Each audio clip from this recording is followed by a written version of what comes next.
All right, let's get started. Hi, everybody. This is Ramanuj from Lawsico, and we have our today's guest, Erik Vrij. Erik is an in-house counsel for many years, and he is not. He has been the head of legal at corporate and transactional banking at the first Abu Dhabi bank, and before that, he has been a general counsel at Anglo Gulf Trade Bank and many other banks. And he is an author of a thriller, and which is about a general counsel. So I'm imagining Erik must have several times imagined himself in the plot of the book. And today we want to talk about how sometimes the stories and real life merge when you're writing. So very interesting. We're going to talk about being an in-house counsel in a bank, and we're also going to talk about Erik's writing and his experience with writing about law in a context of a thriller. So hi Erik, why don't you tell us a bit about yourself, your own story? Where do you come from, and Yeah, how did you end up in banking? How do you end up as a lawyer? yeah. Thank you very much for the invite, Ramanuj. I'm excited to be here in front of an audience of Indians. I think I'm one of the few non-Indian speakers here, if I'm correct. I had a look at some of the webinars. I'm That's right. all the more honored. A little bit about myself. I'm going to talk a little bit more about some parts of myself and my work, mostly to sort of see how it came out in the book and how I've been inspired about writing and how I've been inspired about work. Just a few things about me personally. I'm a Dutch lawyer. I graduated in 1996, started working in 1997, and I've always worked with the financial institutions as in-house counsel. I've never worked in private practice, so I started in. I'm going to be a little bit more in depth about it later on, but just briefly, I started working in ING. It's a global financial services company. You may know it from ING Vaisha, which used to be active in India for quite a while. It's now part of Kotak Mahindra. So I worked there for about 20 years in different roles, all the time in legal roles. So I started off in ING investment management. Later on worked in wholesale banking for about 6 years, providing large credit facilities to companies around the world. In about 70 countries I've been actively involved in. Then I became a team manager in 2009, had a very interesting period when the financial crisis hit, because I was responsible for financial institutions lending at the time, which was quite a fascinating period to be right in the middle of a crisis. We're now seeing one again, more or less. So afterwards, I moved on to small and medium-sized enterprises and mid-corporate lending, payments business. So long story short, I've always been involved in banking and investment management type of work as in-house lawyer. It's a very fascinating environment to be in. You see a lot, and it's been a very inspiring role to have as well. Then about 2 years ago, I moved to United Arab Emirates. As you mentioned, I became general counsel of a startup bank for not a very long time, about half a year. Then I moved on to First Abu Dhabi Bank, which was similar to my previous employer in many different ways. And that's the role that I now have, head of legal for corporate and transactional banking, is more or less the role that I've combined in my last 2 roles in the Netherlands. So that's in brief about my work environment. Privately, I'm living here by myself. My wife lives in the Netherlands. We've got a dog and a horse. I fly back home every month, every second month. I've not been able to do that for a while now. My wife flies in every once in a while, and we have a long distance intercontinental video relationship in between, which works quite well. So I'm enjoying it a lot here in Abu Dhabi. You can see the view here. It's very hazy at the moment, but greetings from Abu Dhabi in any case to all the viewers in India. So that's about me and the work and the private life. obviously I've taken one step which I've liked for a long time. Publishing, I've always been passionate about publishing and about writing generally. How that came about, it started off in my legal studies, to be honest. I started off when I was a second-year student. I became active in an association that is of law students that is active around Europe in about 37 countries. And I became the publishing director of a big publication, which is now all online. I can show to you. It's about 1,100 pages reference guide about legal studies in Europe, it's called.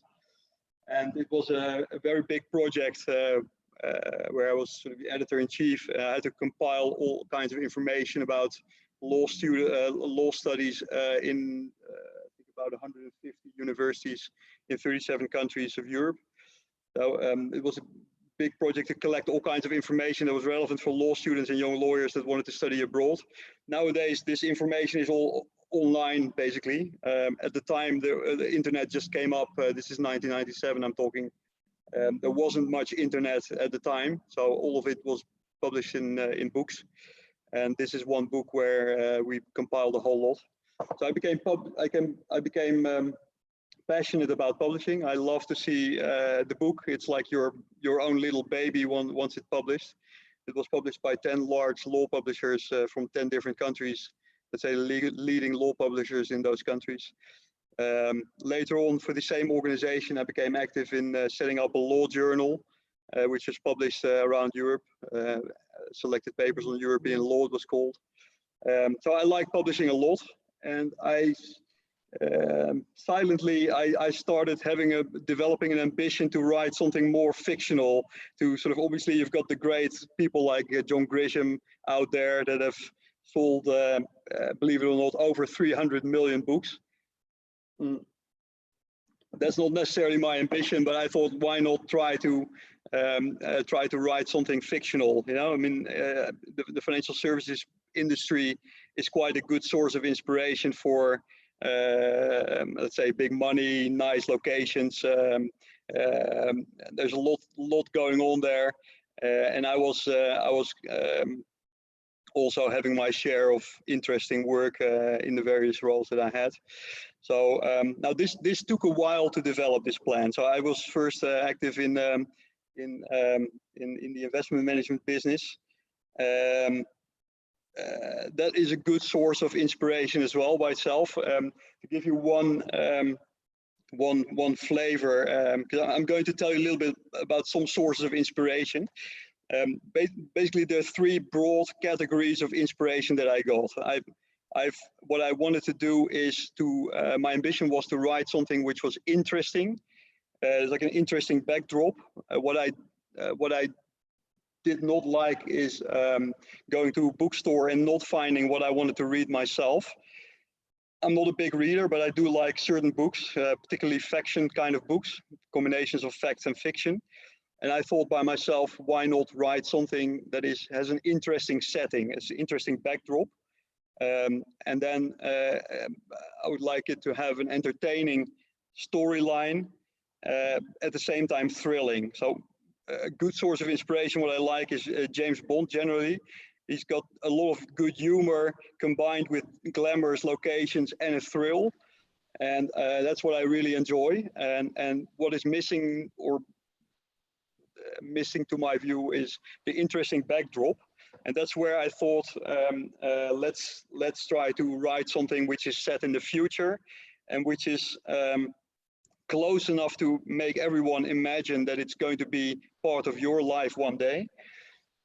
So I chose the year 2028 as the setting of the story, far enough to make certain developments capable of happening and close enough to make you realize, like, I'm going to be 20 years older at the time.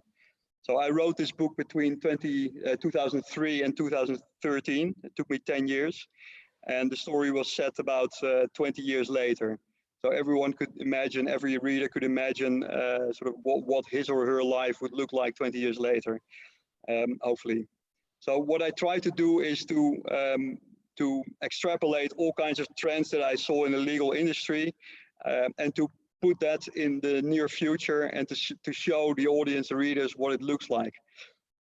So it's a little bit about the story. The story is about a new legal technology sector which has grown as a result of a political development into something bigger than Google, Apple, or any tech company is at the moment. The story basically starts in 2018 when the European Commission, the governing body of the European Union, if you like, decides to go fully legal, meaning all the rights and obligations of every natural person and company in Europe is going to have to be registered to be valid. So you have to imagine that every single right that you have, from whether you are the owner of a toothbrush, or what your prenuptial agreement with your wife looks like, or if you're a landlord of a certain property, or if you're the owner of a car, or if you have a criminal record, all of that is going to be registered in this book in 2028 as a result of some giant registration industry. They call it EU Regist. EU Register, basically a big register which registered everything that is legally relevant in Europe in the year 2028. And that is announced in 2018. And so the interesting backdrop that I wanted to set is what we already saw at the time. There are various legal registers all over the place. In India, you've got Aadhaar, I think, where all Indians now have their identity registered. Essentially, this is a far more extensively implemented system where literally everything, trillions of rights and obligations, are real-time registered with a centralized European registration system. A bit like blockchain, but blockchain is decentralized. In this story, it's all centralized. So that's the backdrop. Now, the story that comes in is where a blonde Dutchman, who is the new Mark Zuckerberg, or whoever you may want to put in place, Bill Gates, the new tech tycoon, is this blonde Dutch guy who is like a super notary. He's selling his business. It's called MRM, Market and Rights Management. He's like the ultimate rights manager, and what he sells is subscriptions to register rights and obligations.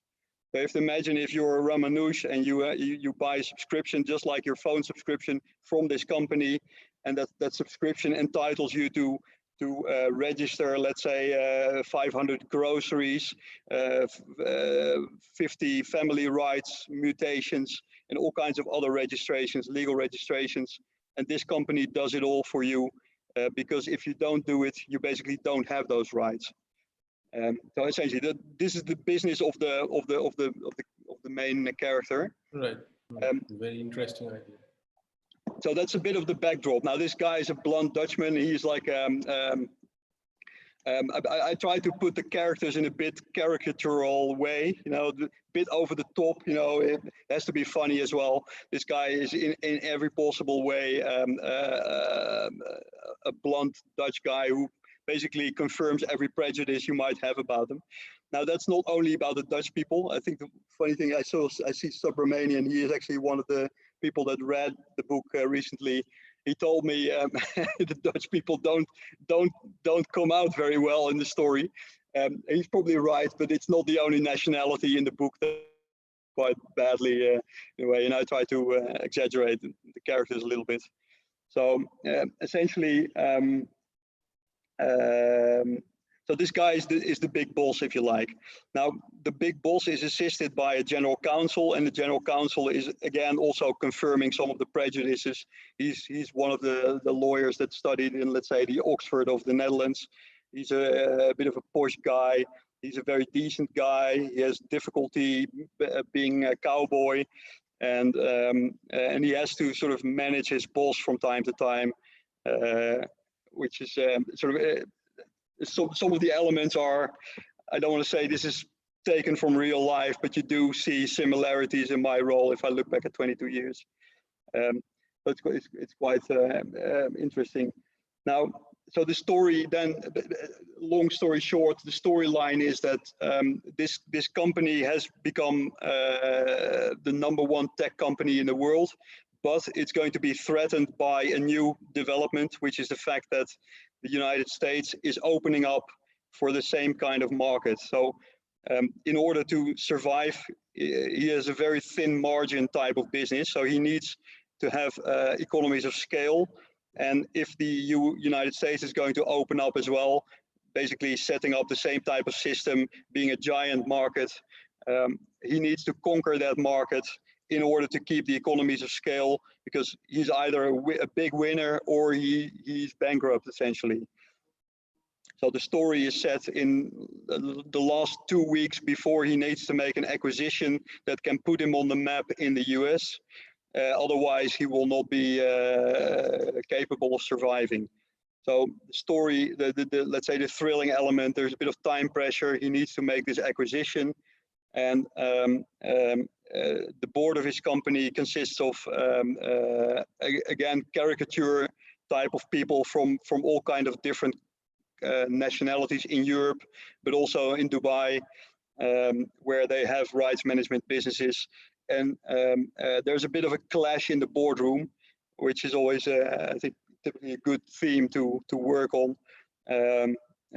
People having big egos clashing in the boardroom about the strategy of the company, how to take over this company, etc. So there's going to be fights, culture clashes between the various nationalities in the board, and essentially they don't necessarily agree on how this acquisition is going to take place. So now the title, I'm not going to give away everything because I want all of you to read it, of course. I'm not sure if you've got the message that this book can be downloaded for free still today.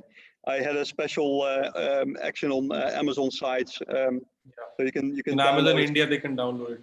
Yeah, we can maybe give them a link right now. Yeah, it's on the announcement. There's a Facebook. It's a very complicated link, but if you look at my Facebook site, facebook.com/whiteinkthriller, there is instructions and there is the link on. Let's just share the link right now. Facebook.com/whiteink.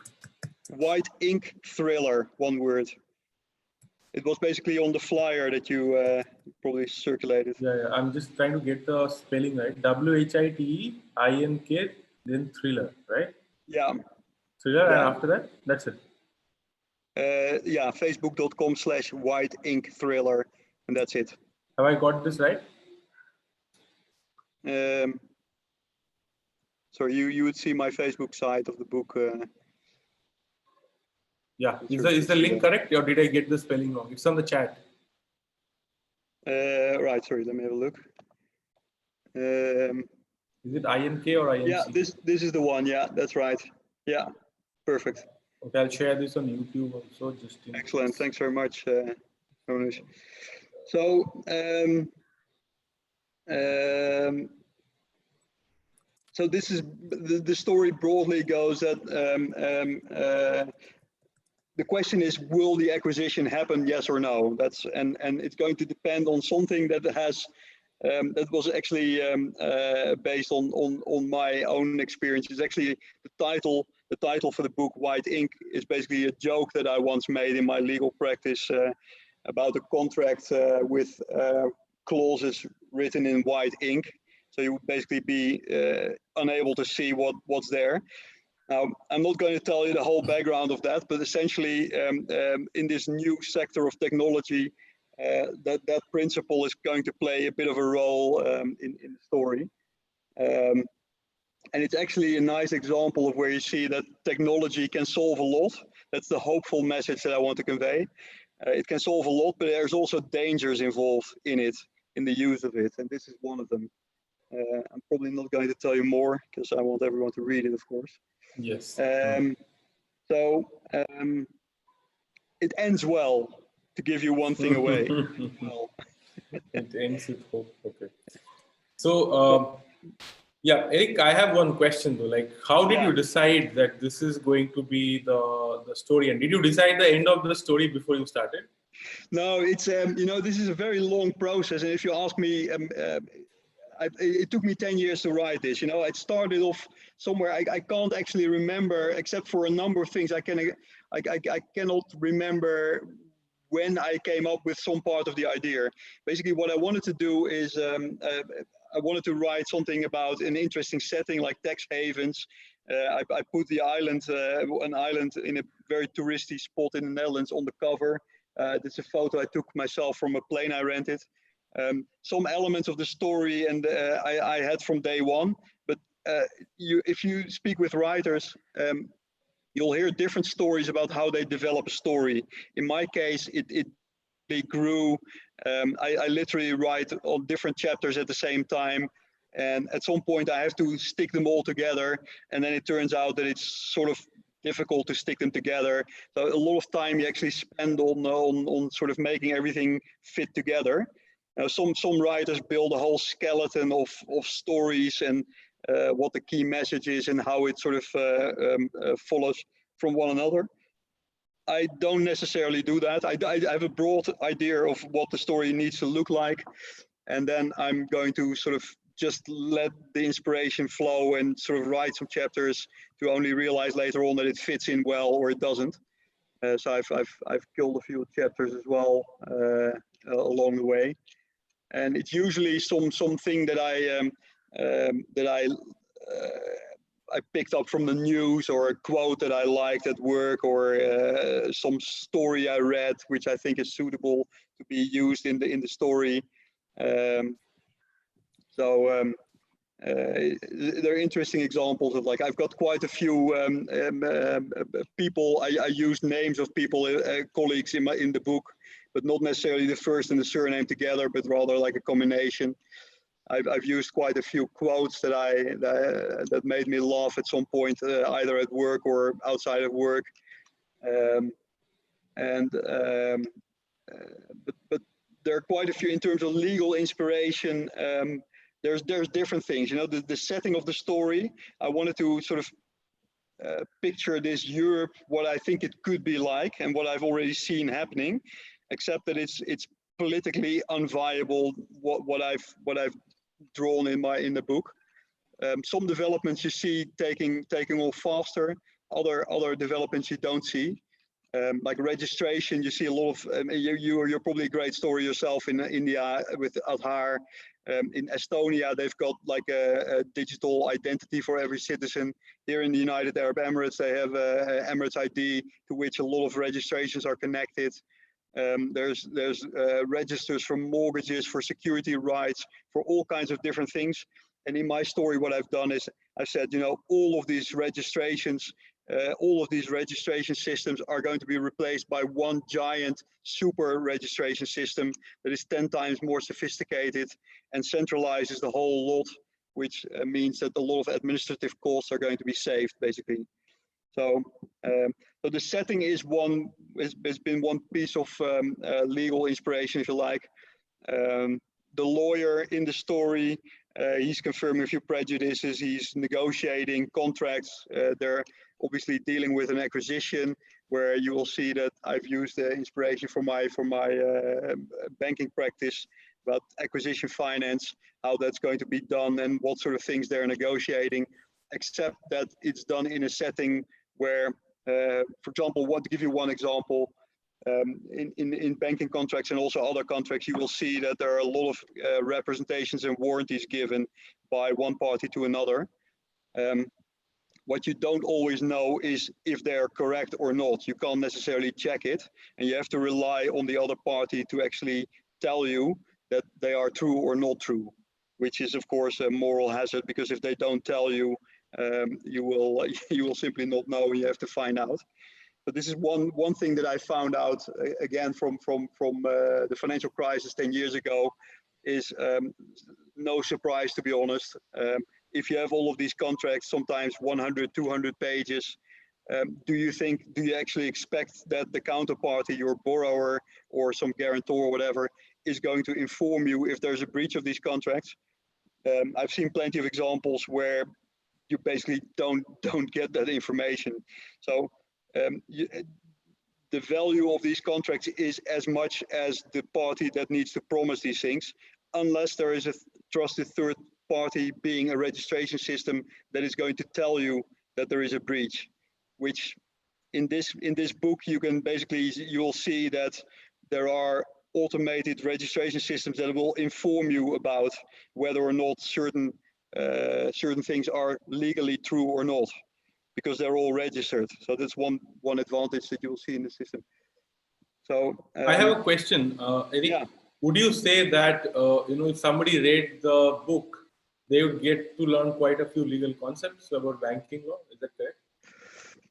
Well, the funny thing is, I didn't want to make it a book for experts. So what I was hoping, and what I've actually seen as well, I'm happy about that. The people that have read my book, very literally from a 17-year-old schoolboy to a housewife in the province, to a professor of corporate law, to complete outsiders, and they've not been bothered by it, and that's what I was hoping for.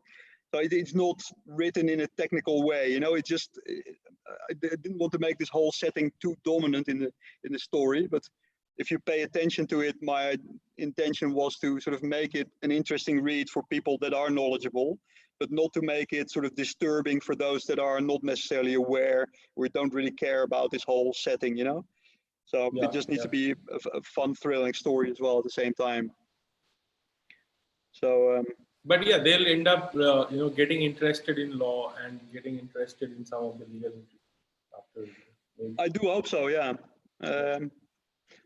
So in terms of inspiration, is obviously the character, he's the classical lawyer who has to, there are a few elements, partly taken from my own inspiration, partly exaggerated a little bit, but there's the usual clash between the business person and the lawyer.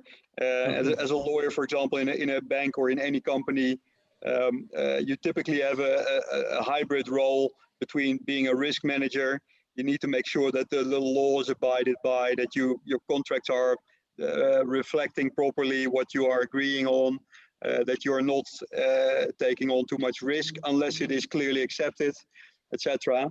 And this is like the ultimate story where the lawyer is clashing with his boss, who's a bit of a cowboy and does things behind his back, and they need to manage each other in order to make this acquisition happen without too much bloodshed.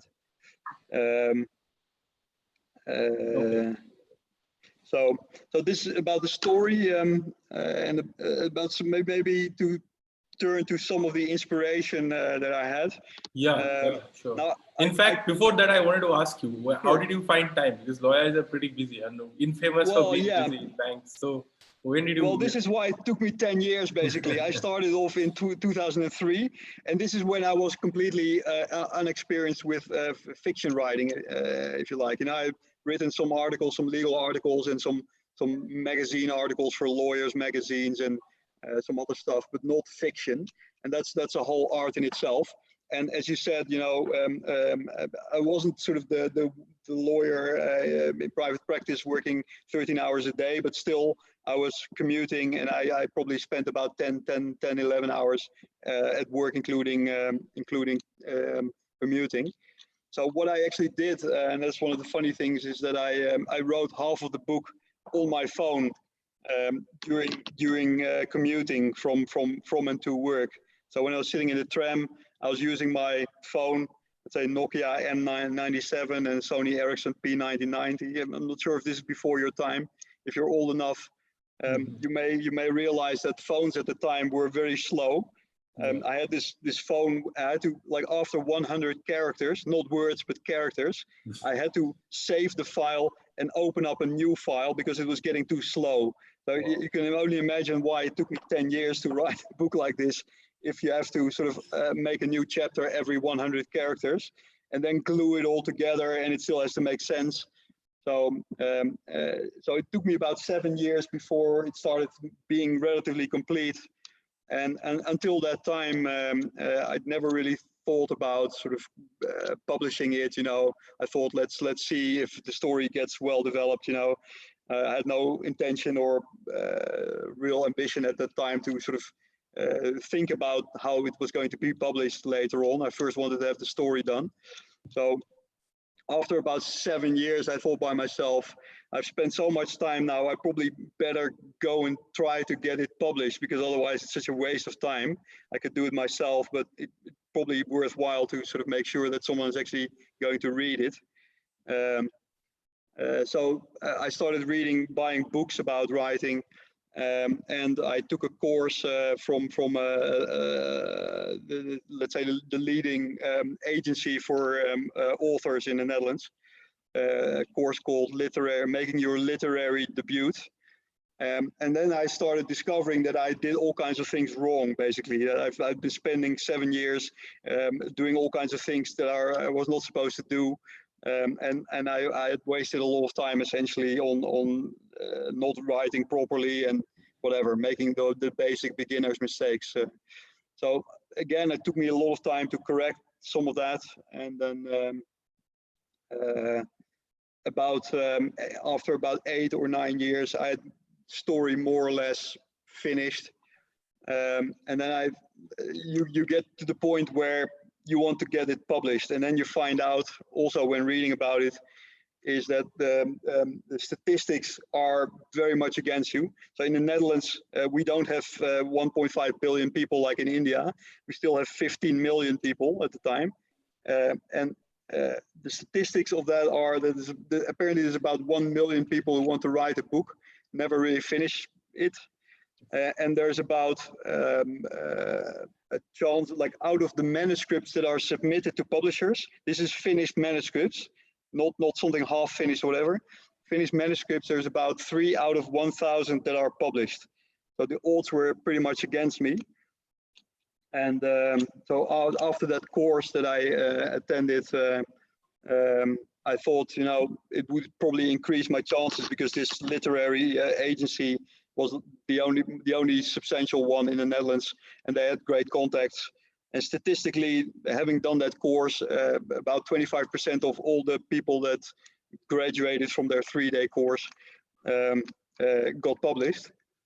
However, that did not include me, basically, because I think I had a bit of a specific kind of story. I don't think it was mainstream enough, or whatever reasons I had, but it was a bit of a niche kind of book. So they weren't going to represent me. So I tried to get some publishers to be interested in the book. I submitted it to about 3 or 4 publishers and got rejections. Now, one thing that you will learn if you read about writers and being published is that you have to develop an elephant skin, as we say. You have to be capable of being rejected all the time. So I had my share of rejections, which wasn't too bad, actually. It was about 3 or 4, because I only tried 3 or 4 times. And then number 4 was a hit. And this is sort of a nice story, actually. I basically got in touch through someone I knew who was published with one of the leading law publishers in the Netherlands. And she basically said, you know, let me introduce this story to my publisher.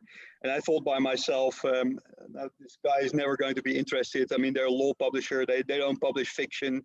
You know, maybe nice. You may know someone in the business of publishing. You know, let's see how it goes. And then 3 weeks later, the guy contacted me and said, you know, let's meet up. And before I knew it, I was discussing 45 minutes in the hallway of the office, and I was talking royalties and publishing deadlines and whatever within 45 minutes with him. So it was sort of, I was a bit surprised about that. Now it turned out, this is again a funny story. This publishing house is the one that was founded by the first king of the Netherlands in 1814. It's as old as the country itself is. And they've developed. They started off as the royal publishing house and the governmental publishing house. They printed banknotes, royal speeches, laws, and whatever. And they later on, after privatization, they became a leading law publisher, as well as publishing all kinds of other academic publications. And then it became apparent that they were going to publish my book, which is this one, the one in Dutch. As the first work of fiction in 200 years. So it was a bit awkward. It was quite a nice adventure. They actually published it. This is probably the only book in the world, actually, not to brag, but it's probably the only book in the world which is published by a law publisher, a legal thriller published by a law publisher. I don't think John Grisham has ever been published by a law publisher. I'm not sure if you need to be proud of it, but it's part of the criminal law portfolio of this law publisher. So that was sort of a nice surprise. And I got carte blanche, basically. The cover design, the back cover text, all of it I'd made myself. And unlike any other publishing house, this is commercially the most important part of a book. They basically allowed me to do it the way I wanted it to do. And it was like a dream come true, basically. So, so it got published in 2013, and it was all over their publishing, all over the publications. So the Bar Association journal that they published, all kinds of law magazines that they published. I was on the back cover with a full A4 advertisements on the internet, in all kinds of media. It was like a dream come true. Wow. The way to start this, which was fantastic, basically. Such a happy moment. Yes. So that was the Dutch story. However, my ambition was to. I thought the Dutch market is a bit small, and I thought the kind of stories that I would love writing have to be international. They have an international setting. Like this book is set not only in the Netherlands in this so-called tax haven, but it's also set in Bermuda and in Dubai to an extent, and in a number of other tax havens. I wanted to be an international kind of international kind of stories that I'm writing for an international audience, which is what I like and which I think has a better market, basically. World of international finance is very international anyway, and this is the audience that I'm aiming to write for. So I wanted to have a book in English as well. So what I did was, and that's the book that you can download for free, I basically paid for a professional translation myself. A professional translator translated the whole book in about half a year time. And I reviewed it, and then I wanted to have that one published as well, because I wanted to make sure that people who speak English can read it as well. Otherwise, you would never sort of be known and be read across borders. So I paid for that myself, and the Dutch publisher was not going to publish the English one. However, they did help me by printing it and by sort of producing the book, basically. And I paid for it myself through a crowdfunding exercise on Kickstarter. So you may know it. It's the biggest crowdfunding platform. And I made a lot of marketing around it, and I was. It sounds great. It was less great if you see the numbers, but I was still proud that I reached the #1 place on Kickstarter out of about 5,500 fiction publishing projects. Wow. With people in 30 countries supporting it. Now I wasn't getting rich. It didn't even break even, but still, it was a nice experience, a nice result. We have somebody. There's a law student who's asking for an autographed copy. How can he get it? He's asking. send me your address. I can send it. That's totally fine. I've got about 800 left still, or 700. Great. So, yeah. If somebody wants it, they can maybe you still have your, I don't know if you have, do you have a website where people can buy this and place order? Yeah, well, the hard copy is actually, I need to mail it myself. I don't have a mailing agency that does it for me. Unfortunately, I'm not selling too many anymore at the moment, but so I can do that myself. That's not a big issue. That's what I did at the time for the crowdfunding campaign. So anyone who wants to have it, I'm happy to send a copy. Great. So whoever wants a copy, let me know. I'm going to put you in touch with Erik, and then you can. Yeah. Well, the ebook is for. I mean, the ebook is for free in any case. But obviously, I like my baby, which is the hard copy, which I like best. Can I share your email ID or something where they can reach you, or they can add you Yeah, on of LinkedIn? course. If you want to, my website is my name and surname .nl, but maybe easier is if you do www.whiteinkthriller.com.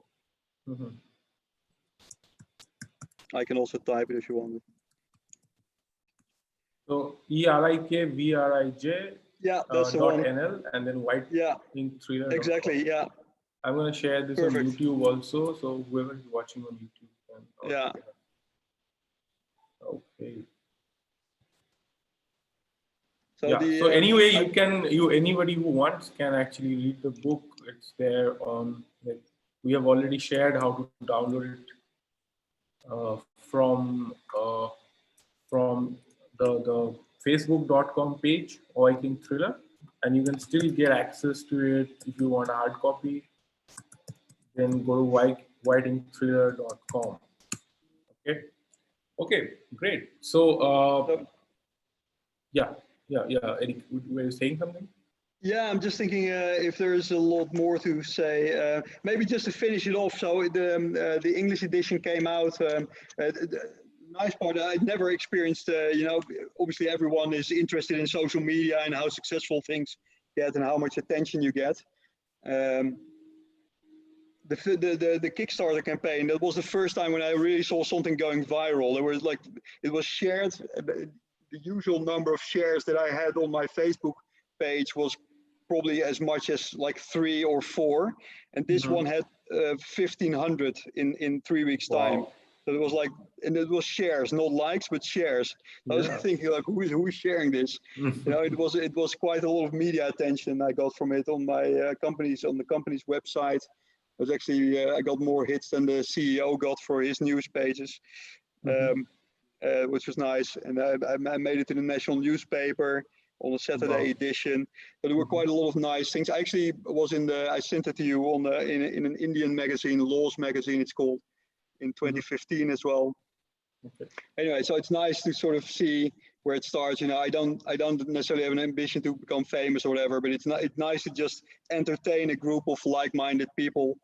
And it's a pleasure of telling a story and having. It's just fun. I just want to make sure that it's something interesting and entertaining. And I would not want to write something just for the sake of being sold. What I've always been frustrated about is that you only see books in the bookstore about murder, detectives, and espionage, and you don't see a lot of more like the corporate thrillers, if you like. You see a lot of non-fiction, which are often bestsellers, but you don't see a lot of fictional stories. And I just wanted to write something else that is close to my heart and for which I think there's a relatively big audience out there of people that are essentially either lawyers. Are you writing something? Sorry? Erik, are you writing something now? I'm actually about to publish something completely different in the next half year, but I'm also working on something that is closer to this type of book. I'm writing on the second thriller, which is it probably takes it's going to take a few more years before I finish it. Okay. Which just very briefly, I'm turning the Netherlands into the first exchange-listed country in the world. So people are not citizens, but they're shareholders, and they are the country is listed on the exchange, so you can buy shares in the country and be entitled to public services. You can also buy shares in a city or in a village where you are going to live and be entitled to all kinds of public services. Tax is abolished in that system because you're just getting, it's not compulsory to buy it. You have more choice and it's optional. So that's the setting. And the king is going to be the CEO of that country, the current king. And then the thrilling element is that the country is being taken over by a fund from Mauritius, which is named after a meat-eating plant, which is buying up city after city and is threatening to kick the king off the throne before his 25th anniversary. So again, it's a bit like a sort of interwoven sort of constitutional law versus corporate law, corporate governance type of story with a sort of thrilling element in it. That's and I'm sort of halfway there with the story. So I'm working on that. Okay. I wonder if you ever publish your stories that anybody can go online and read. Go online, sorry, what did you say? Yeah, do you write short stories also sometimes and publish them? Well, yes, that's the part that I'm writing something just for the fun of it. I'm writing something completely different now. What I like doing is to write different sort of stuff as well. So I've done this book on legal studies in Europe. I've done a law journal. I've now done a thriller. And what I have not done yet is what I'm doing now, and that's nearly finished. It's a collection of fairy tales, essentially financial fairy tales. So what I've done and what I'm nearly done with, it's also on LinkedIn if you want to see it, a collection of financial fairy tales, which are basically following the storylines of the famous fairy tales like Hansel and Gretel, Ali Baba and the 40 Thieves. And I've turned them into a financial setting, changed the titles and changed the stories into sort of an equivalent financial setting, just for the fun of it.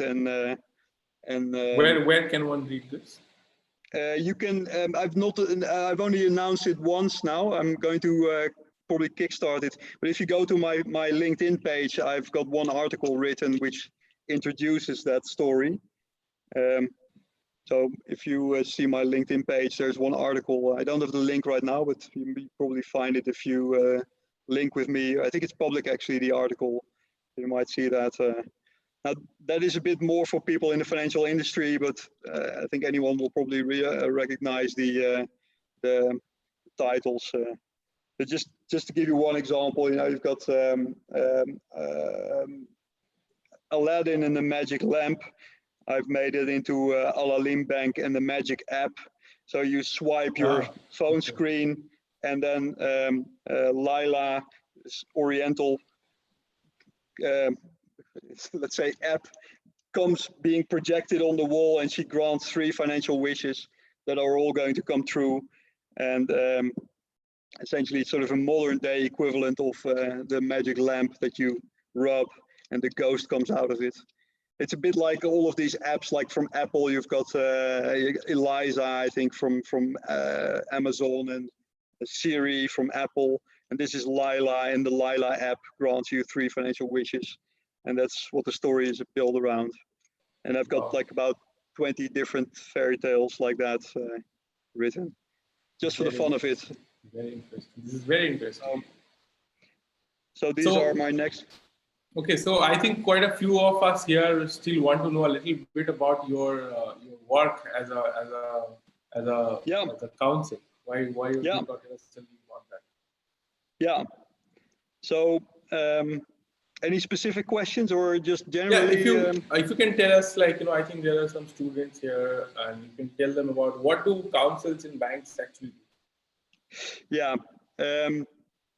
So what you do is, so it's essentially you are there to do 2 things, at least in the banks that I've worked for, but I think that's quite generally the case for in-house lawyers. Particularly in banks, the role is that you have to, you're both a deal maker, you contribute to a deal being made, whether it's a credit facility or some kind of contract with a client. So that translates, the legal work there involves a number of things. So you help developing products. A product being, let's say, in the case of a banking lawyer, a type of credit facility. So it means that you have to sort of know what does the product look like? Is it, I'm lending you money, I'm lending you, Ramanuj, money for a certain period of time. You have to pay it back at certain points in time. There are all kinds of guarantees that you have to give me in advance, but also during the course. And all of these things translate into a contract that a lawyer helps drafts himself or outsources to an external lawyer and reviews what it is about. So you work on product development.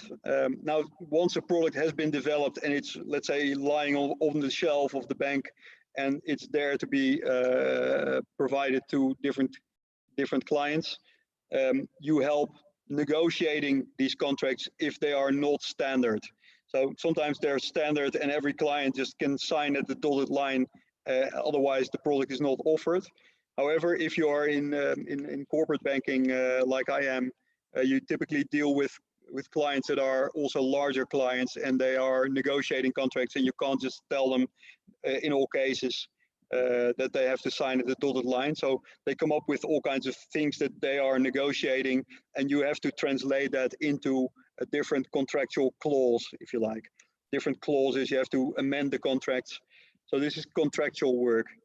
Secondly, the type of work, and that depends on the company you're working for, but banks and financial services are typically quite regulated. So you have to be aware of financial regulation in order to advise your employer properly about what you can do and what you cannot do. And if you cannot do it, how you can do it differently, if you like. So the regulatory side of things you need to be mindful about. I'm guessing there'll be recovery work as well if their loan is not paid. Sorry? Yeah, there may be recovery work as well. Yeah, recovery work, it's a very important type of work, particularly in crisis times. So you see, there's always clients that do not repay you. There's disputes. There's any company will have disputes with counterparties, and those disputes need to be resolved. And there's lawyers either helping you to take you to court, to formulate a litigation strategy, to see how you can enforce your contracts, if you can enforce your security, whether it's a pledge or a mortgage or a guarantee, how to essentially make sure that your financial position is safeguarded as a bank. And more generally, as a company lawyer, you will have to make sure that whatever you agree on, that you're actually going to get that, because having a contract is not the same thing as actually enforcing that contract successfully. So the enforcement of contract is an important category of work as well. Trying to think what other, there's lots of elements. If you see in practice, there are jokes being made about lawyers. One famous one being in Christmas time in the Western world, you see in the boardroom, you see someone looking at the Christmas card that are going to send to various clients. They say, "It looks fine to me, season's greetings, let's run it by legal." So you will see that almost everything that is written down in paper, in writing, whatever, goes to the legal department for review. Whether or not it's legal, it doesn't really matter. You will have, it's quite an important role that you have as an in-house lawyer in a company and in a bank, because people are generally afraid that they overlook something if it's written down, and they will be happy to run it by a lawyer, which means on the interesting side of things, what I like about that is that you see virtually everything that happens in a company, if you're at the right level, obviously. So you see a lot, and you see a lot more than if I compare to private practice, for example. If I compare myself to an external lawyer, I am for free, and I'm a monopolist. So it means that I'm going to see everything, because clients, internal clients, bankers or whatever, need to go past me, because that's the part of the governance within the bank, that they will have to, for certain matters, they will have to come to legal to get to be advised on the legal position. Now, quite typically, they go to legal too much or not enough, but you see a lot, so that's a good part. Secondly, you may get too much work almost, because I don't cost anything. I don't charge an hourly rate, which is quite substantial. I just get a salary and that's it. And people that contact me don't pay that fee to me. So they are inclined to come to you for whatever they want to come to you for, which means that you are typically overloaded with work. Right. But at the same time, you get to see a lot, which is nice. Right. So I'm enjoying this role a lot. I've been enjoying it for 22 years, and I can recommend it to everyone. Please do try to find an interesting employer, obviously. It depends on the type of activities of a company, how much interesting legal work there is to do. It depends on the product as well. So for financial people, yeah, sorry for interrupting. I was saying yeah, go ahead, please. Just one last thing. Financial services is interesting from a legal perspective because of two reasons. The product is essentially a contract. It's not a can of beer. It's not a can of Coke. It's not a sticker or whatever. The product is a contract, essentially. So the product is drafted by lawyers, and lawyers essentially make the contract and make the product. So it takes the shape of a contract. And secondly, it is highly regulated, which means that you have to sort of advise on all these things. So financial services is a very legal intensive type of business that I never had a clue about until I started working in it. And I've discovered that I found it fascinating, and I never wanted to do anything else than that. I can recommend that to anyone. Many people often say that, being a corporate lawyer, banking lawyer is a little boring, but you have found it so thrilling that you have written thrillers out of it. So, so yes and no. I think it really depends on the type of bank you're working for and the type of role that you have. I happen to have worked, fortunately, for very fascinating institutions, always, and doing fascinating type of diverse range of work. If you are working for a bank or a company that does only one limited type of activity, which is legally sort of not that challenging, it may become very boring. Depends on what role you have and what the employer is you're working for. So you have to be lucky. Can you throw some light on that? Like, what is the difference between different kind of employers? Some of which are fascinating and some of which are not. What makes some of them fascinating?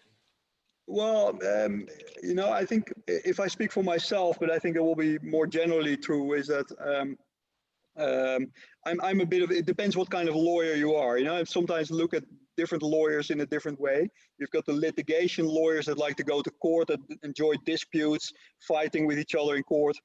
You've got the deal maker type of contracts, which I am considering myself to be one of, which loves to negotiate contracts, getting a deal done, focus on negotiation strategies, how to get to the point that makes everyone happy and willing to sign off.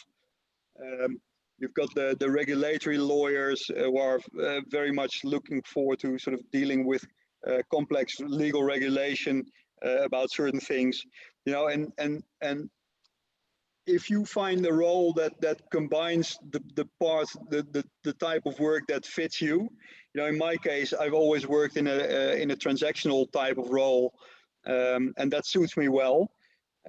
Having said that, would I want to work in a different kind of role? I've had a different kind of role in my previous role, which didn't necessarily fit me perfectly. It's more like a governance role or a different role that is not naturally what you are interested in, or what you're good at, or what you're experienced in. I would really recommend everyone to look in the mirror and to think for yourself, like, what is the type of work that I enjoy doing? What am I good at? Am I a commercial type of lawyer? Am I a dispute kind of lawyer? Am I someone who loves reading laws and regulations and to interpret how they are applicable to a context? Do I want to fight in court? And to be honest to yourself about it as well.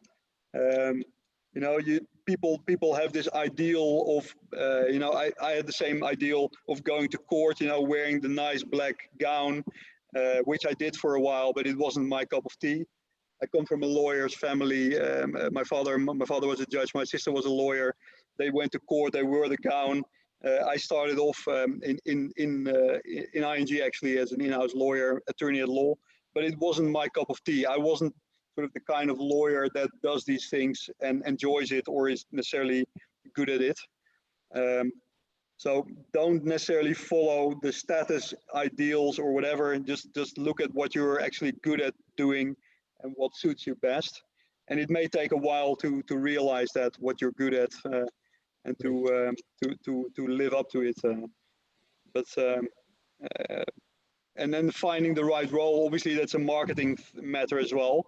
I don't know what the Indian legal market is like, if it's very competitive, if it's difficult to find a job in it, but at least try to find something that suits you well and that has an interesting business or legal type of work that you can expect to find there.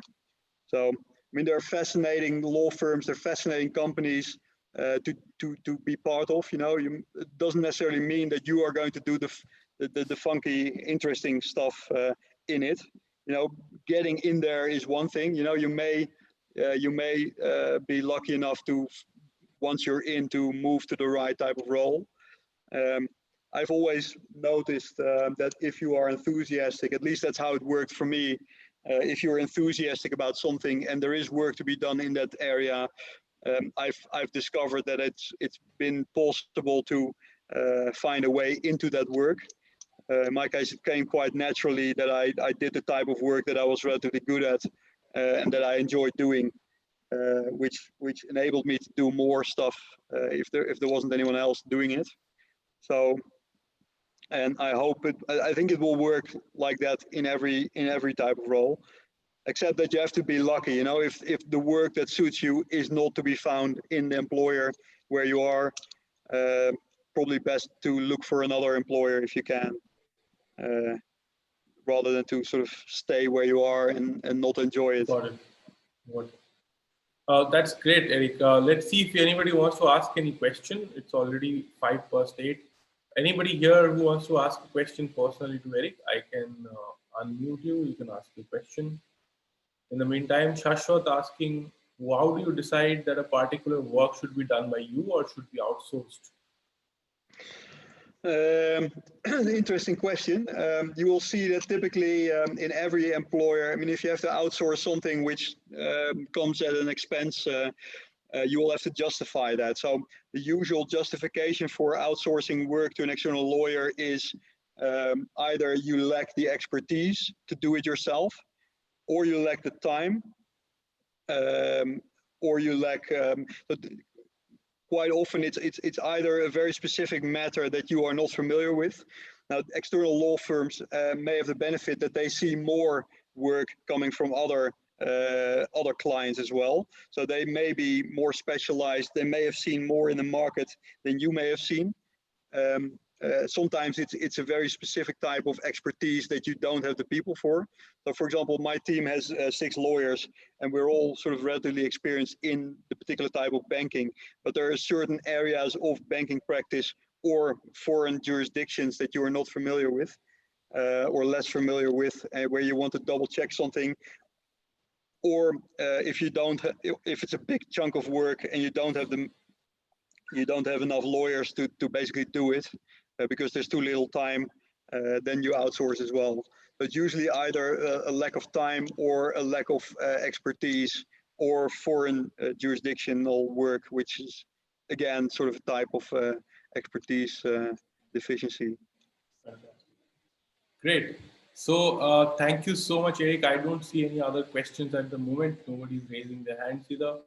So I guess there are no other questions at the moment. Thank you so much for sharing your book with us, sharing the story. I'm personally definitely going to read it now. So, Yeah. So interesting. And thank you for sharing free copies with us, which we can download from Amazon. And yeah, please all do. Yes. Thank you so much, Ramanuj and the team for having me. It's been a great pleasure. I mean, for a starting lawyer, it's always interesting to see how far it gets. You know, and you need audiences like this to grow. You know, I hope to be appealing with stories like this in the future for people that are interested in it. And I think this type of audience would be excellent for it potentially. So I hope you'll all read it. You know, I don't want to be the type of writer that ends up unread in a bookshelf. No, not so at all. please.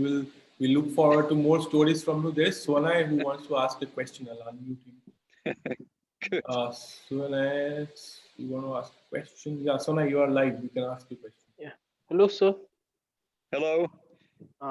So when did you decide writing about this corporate thriller, and how do you decide, your character arc, character design, how how the main characters are, what their motivations are? Like, do you draw a character map for them, like that's going to remain constant throughout the story, or do you have like certain plot elements come in and they change? Yeah, it's a very good question. It's also one of the things where you can make serious mistakes, you know, you know what they teach writers and what they taught me at a later stage is that you have to have like 3-dimensional characters. You have to develop someone. You have to show a character that in a realistic way. You have to imagine that this person can exist. So writers are being taught, for example, to to answer about 12 questions about every character in the book. Even if you're not describing all of these background elements, you will have to sort of portray a real character, if you like. So where does he come from? When is he born? What are the ambitions? What are the driving factors? What are the things they want to achieve? You know, you have to answer these kind of things. And that's, for example, one of the things that I probably did not do properly enough, you know, in the beginning. And I hope to have developed it into something better. Now, obviously, if you have 20 characters, you don't go in every piece of depth about all of them, but the more important characters, you have to develop them in a way. And one of the things they always say about literature, which I'm not necessarily aspiring to, but you have some development in the character. They